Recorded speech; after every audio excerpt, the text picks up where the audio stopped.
One thing we did was translate the text into modern English to make sure that we always understood what we were saying. Then we went back and reread the scene before we explored it in the space. Lizzie Mannering, Assistant Director, Macbeth, RSC 2023. This performance and writing activity in 2 parts allows students to explore the power of Shakespeare's language in the play and to experiment with their own examples. It's best suited to a large, clear classroom. Part A, distorted words. You will need large pieces of material, preferably stretchy, pens and paper, resource E, the witches. Organise your students into groups of 3 and hand each group one of the 4 speeches in resource E and some material.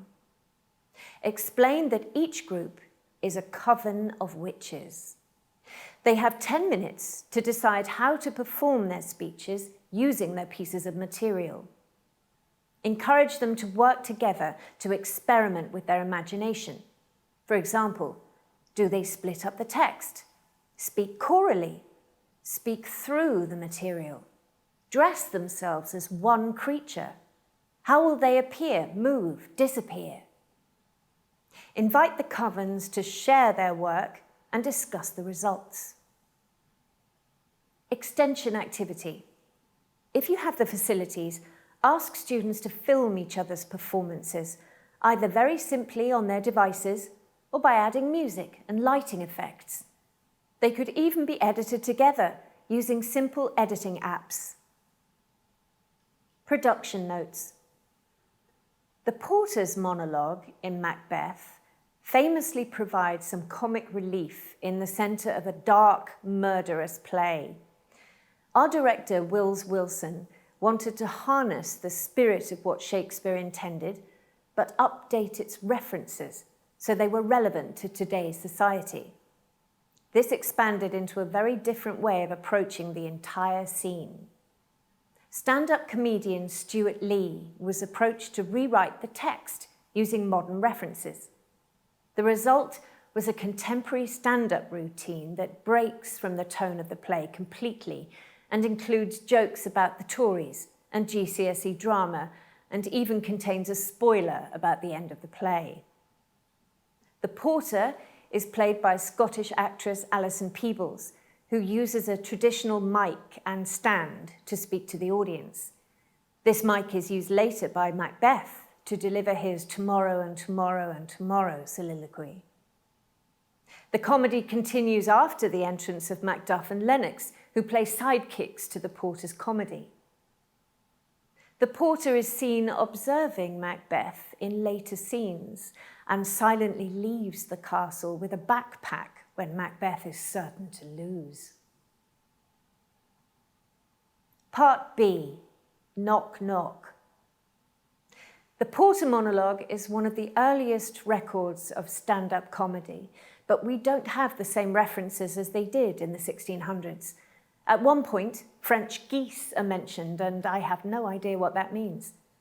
Shakespeare wrote Macbeth very much in response to the corruption and equivocation in his time. So we asked, where do we see that in 2023? Lizzie Mannering, Assistant Director, Macbeth, RSC 2023.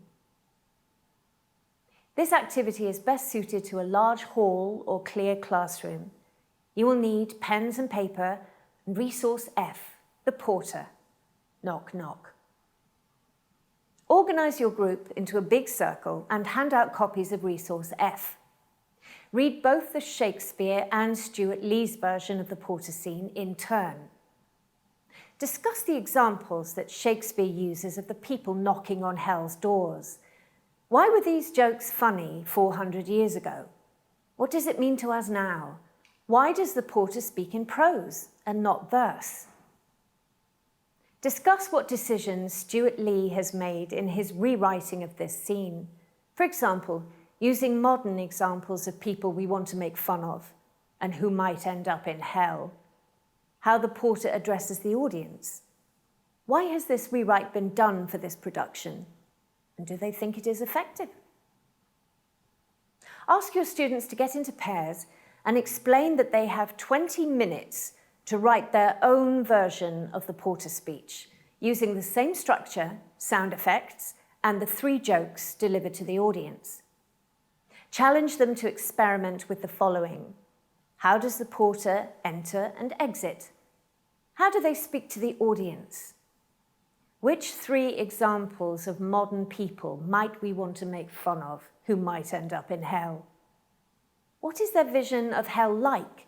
Fire and brimstone? A really bad party? Invite your pairs to read out their rewritten scenes. Once all the jokes have been heard, take a vote on which 3 jokes are the most effective and put these together in one speech. Invite any volunteer porters to perform this new scene. Reflection point.